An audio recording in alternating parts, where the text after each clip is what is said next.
I think the most important advice going into bull market years is probably there's no time machine to being an OG. Okay. So what happens is, I think I cribbed this from Francis Poyet, who runs Bull Bitcoin.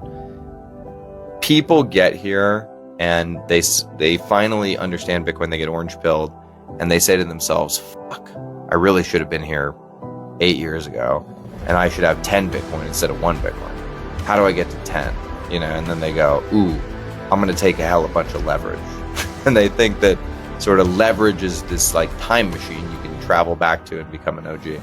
And 99% of the people that do that will end up with no Bitcoin. So it's a lot better to have 1 Bitcoin than 0 Bitcoin. And if you take a lot of leverage, you're playing with fire.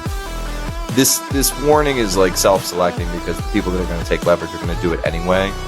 But I would be really, really hesitant, especially if it's your first cycle and you don't know what you're doing, of playing around with any amount of leverage, any.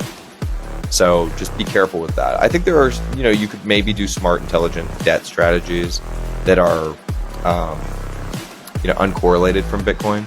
So the closer you get to Bitcoin specific leverage, like you're taking leverage on an exchange, that's probably the worst thing you could possibly do. And then the further away you go, like you're doing like a reverse, like a HELOC on your house or something, or like a unsecured personal loan. It's still not, you're not like safe.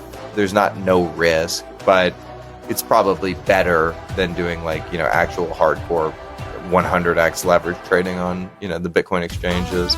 So yeah, be careful just don't get out over your skis. You want to go slow and steady, and this is a turtle race.